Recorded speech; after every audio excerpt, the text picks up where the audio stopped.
సముద్రం ఒక పక్కన అయితే తుఫాను అలర్ట్ నేపథ్యంలోనే మొత్తం అంతా కూడా అలల ఉధృతి అయితే కొనసాగుతుంటుంది.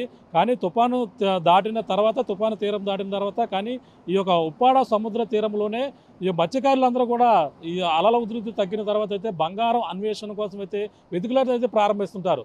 ప్రధానంగా ఈ యొక్క ఉప్పాడ ఏదైతే మాయపట్నం, సూరాడపేట ఈ కాలనీల్లో ఉన్నటువంటి మత్స్యకారులు ఈ యొక్క అలల ఉధృతి తగ్గిన నేపథ్యంలోనే రాళ్ల నుంచి అయితే తొలగిస్తారు. రాళ్ల నుంచి ప్రధానంగా మనం చూడొచ్చు, మనకు కనిపిస్తున్నటువంటి రాళ్ళు ఏవైతే ఉన్నాయో ఇప్పుడైతే సముద్రం మరింత పోటుగా ఉంది కాబట్టి ఎవరు కూడా సాహసించరు. ఇప్పుడు తగ్గిన తర్వాత మనం చూడొచ్చు విజువల్స్లో. పక్కన మనం చూస్తున్నటువంటి విజువల్స్లోనే ఆ మత్స్యకారులు అందరూ కూడా రాళ్లను తొలగించి చిన్నలు పెద్దలు అందరూ కూడా సముద్ర తీరానికి చేరుకుంటారు. చేరుకుని వాళ్ళంతా కూడా ఈ ఒక రాళ్ల కింద ఉన్నటువంటి ఇసుకను తొలగించి అందులో చిన్న చిన్న బంగారు రేణువు దొరుకుతాయి. వాళ్ళంతా కూడా ఒకరికి దొరికితే ఆ ప్రచారం అందరూ కూడా తెలిసిన నేపథ్యంలోనే బంగారం దొరుకుతుందని ప్రచారం జోరందుకుంటూ